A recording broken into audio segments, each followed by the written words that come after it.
People will sell a lot of gold to the US Treasury if the price of gold is revalued to $15,000 per ounce, and then they will put that money into silver and other precious metals. The precious metal silver stands to gain the most. Thus, the price of silver is going to skyrocket. More is possible and more is on the way. In my opinion, it will. It will outpace gold in both distance and speed. My floor would be 150, and I'd be willing to bet that it's much higher. I don't necessarily disagree with your $500, but my guess is something higher than $150. Indeed, they would receive approximately $5 trillion in a revaluation to $20,000, and I estimate that $40,000 would yield around $10 trillion. Quarterly reports from the OCC indicate that the Federal Reserve is potentially vulnerable to more than $54 billion in gold derivative contracts that do not meet the standards set by Basel III. Those positions would have to be unwound or adequately collateralized with real metal if these restrictions are fully applied. It's a big change, and the gold market is feeling the effects. Clive Thompson, an analyst, thinks the consequences might extend well beyond this. Potentially triggering a huge reallocation would be a revaluation of gold and the Treasury's intervention with a strong buy, maybe at $15,000 per ounce. Some of the money that investors have sitting on in gold could be redirected to silver. Considering the current level of silver's undervaluation, Thompson predicts a rapid breakout, with prices potentially surpassing $150 per ounce. He goes so far as to say that silver could even gain more quickly and by a larger margin than gold. This change is being driven by debt, most especially the worsening situation of the US national debt. Borrowing money is becoming more difficult due to Trump's ever-increasing budget imbalance. Meanwhile, the real estate industry is feeling the pinch of increasing interest rates because of how dependent it is on credit. Most purchases are funded by debt, and when interest rates rise, that market becomes more vulnerable. Thompson notes in the film that there are others who are demanding even greater rates for gold, $20,000 or even $150,000 per ounce. Yes, it's extreme, but you get the point. The United States Treasury gains greater buying power, and foreign holders like China lose some of their sway when the price of gold rises. It's a calculated move, not merely a response to market conditions. An additional layer is added by Andrew Maguire of Kinesis Money. According to him, the Western markets are under unprecedented pressure as the BRICS nations quickly turn their paper gold claims into physical metal. The main issue is the widening gap between the number of unallocated contracts and the amount of physical supply. We will be providing expert commentary, so be sure to tune in. Stay up to date with all our upcoming stuff.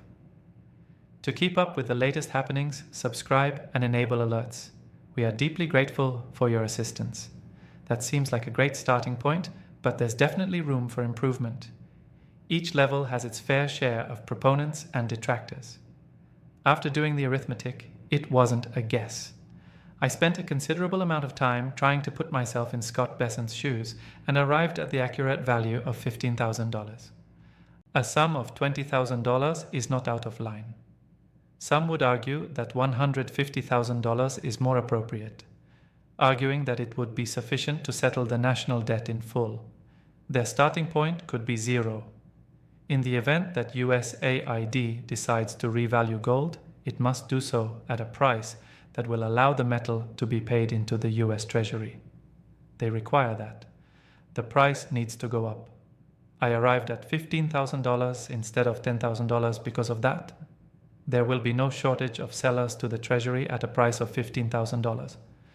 All that gold is being gathered by them again. As a result, China, which has been purchasing gold monthly for as little as $3,000 to $3,500 using its available dollars, will discover that they only receive 1/5 of the amount of gold for the same amount of money.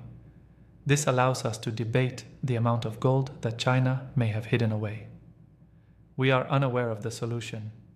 A lot of people think they have some buried gold. The ability to purchase additional at a discounted price, however, will not be available to them. US victory in the struggle for gold is practically guaranteed if they enter with a large number, because China will either be unable to receive the gold anymore or will have to pay 5 times the current price. They will bother or aggravate their arch adversary, if you will, in a certain way, China. Therefore, I do not believe that setting it high will be incorrect. In the event that they merely implement a partial solution, for example, setting it at $5,000, the gold price will surge beyond $5,000 and beyond the bid, surpassing their own bidding. That also implies they won't be purchasing any more gold. The Chinese will, of course, begin to pay a premium for gold on global markets. The problem is that the Americans will lose out since they will not be able to buy gold at the price they had hoped for. People will sell a lot of gold to the US Treasury if the price of gold is revalued to $15,000 per ounce, and they will put that money into silver and other precious metals. The precious metal silver stands to gain the most. Thus, the price of silver is going to skyrocket. More is possible, and more is on the way. In my opinion, it will. It will outpace gold in both distance and speed. My minimum acceptable offer is $150, and I'm willing to go much higher if necessary. I don't necessarily disagree with your $500, but I would put it at least $150 higher. Yeah, it's very cool. Surprisingly, the pattern you've shown me for gold is very similar to what we're seeing in some of the big indexes, commodities and Bitcoin. So it's reasonable to ask whether we're all kind of moving in lockstep or if things are starting to slow down. For the time being, it seems that neither the stock market nor gold will budge from their record highs, but neither will the US. Although this pattern does not necessarily portend a downturn, conventional technical analysis holds that it does. The odds of a decline are greater when this pattern is seen than when prices are rising steadily, as they have been recently. Hence, the likelihood that prices will continue to rise is high. A fall is highly unlikely. The likelihood of a fall, however, increases dramatically when you notice the lateral movement. The odds of a fall are still 50-50 in my opinion, but that's more than the 30% I might have predicted a few months ago. Those who are interested in trading it, especially technical analysts, should proceed with caution. Looking at your chart, you can observe that after every pattern like this, there is a flat period, a little decline, and then it takes off again. So, I definitely wouldn't urge anyone to come out of gold. What will you do with yourself if you come out? Will you invest in cash, which is known to be depreciating? Thus, you're entering a situation where you're wagering against an item that is known to depreciate in value. To begin, the market has paid zero attention to the fact that hundreds of companies and countries will be subject to tariffs as of the end of August. As far as I am aware, they have already held negotiations with the EU and a number of other nations. However, the end of August is meant to be a strict deadline.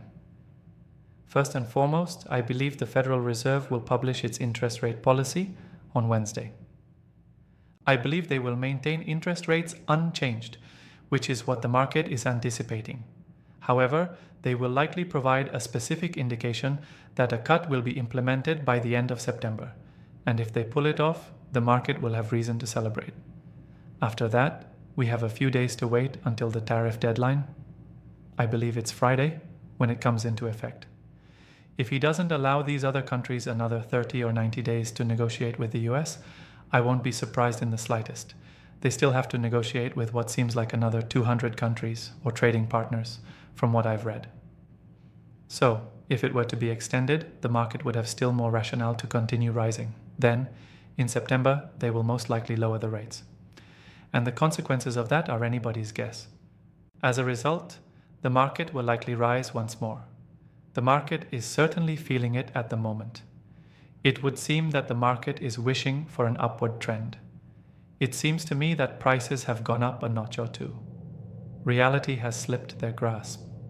This in no way implies that all stocks are priced too high, but the ones that the majority of people own are just too expensive. You will have a lot of exposure to the Mag 7, which have fairly high multiples compared to their growth in the past, if you invest in an exchange-traded fund, ETF, that tracks the S&P 500.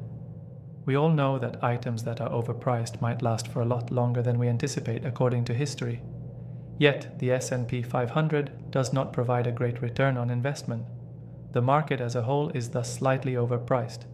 The market, though, seems to be in the mood for a rise. The funds are available. Everyone understands. And they intend to use it.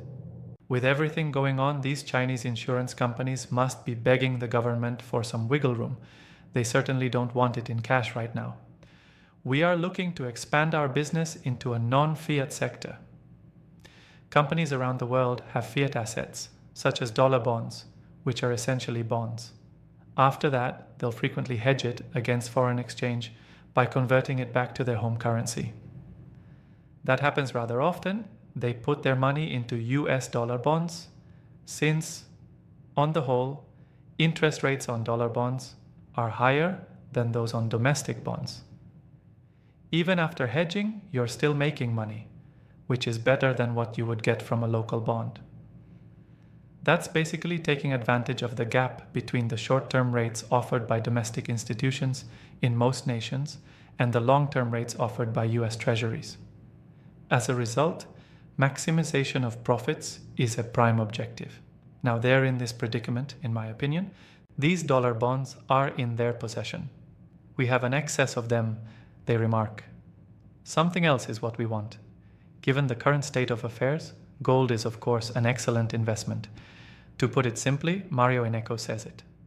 Instead of increasing the national debt, the US Treasury could access $5 trillion in gold-secured Federal Reserve loans. If the price of gold was revalued to $20,000 per ounce, it increases to $10 trillion when the price reaches $40,000. The term remonetizing gold describes this process of turning gold's increasing worth into real financial leverage. According to Innecco, gold isn't reaching its peak either. The current upturn might be merely a temporary setback, particularly in light of indications that China is covertly boosting institutional demand. With the opening of its first offshore gold vault in Hong Kong, Beijing has recently lent credence to that theory. Storage is only one aspect of this.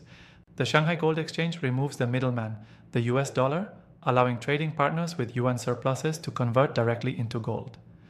The Chinese government has characterized the change as a return to more traditional monetary policies.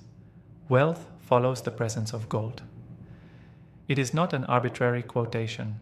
This move away from dollar dependence and towards trade agreements backed by gold is more significant. Return to the interview. An old proverb states that sparks cannot ignite a fire. Yesterday, this was released. Andy Maguire has learned via reliable sources that China's investment cap for insurance companies in gold has been raised from 1% stated in February to 2% as of June. That's a quarter of the world's mine supply, and it might rise to 10% by 2026. So that's why I claimed it was only a rumor. Right now, we have no idea. However, I believe it may be highly positive for gold due to recent speculation that gold has reached a triple or quadruple top in dollar terms. You can see the dollar price of gold on this purple move line. The market is about to crash, according to some, who are predicting a triple or quadruple peak. This is why I'm drawing parallels to the relationship between the Japanese yen and gold. After a certain number of these, 1, 2, 3, 4, 5, the price of gold in yen rises. Yes, you did. It seems like you also have one here in dollars. After that, it soared. As for the future of all fiat currencies, I see the yen as a portent. Consider the year 2008 as an example. It was a watershed moment. In terms of both yen and dollars, gold has risen 427%. As a result, I believe the dollar has potential for further appreciation in relation to the price of gold expressed in dollars. I was wondering your thoughts on the current state of the gold-dollar price and what you think about it. In my opinion, there will be a significant increase in the stock market. When compared to the euro, the dollar will rise. This victory for Trump over the EU might have a negative impact on gold and silver, in my opinion.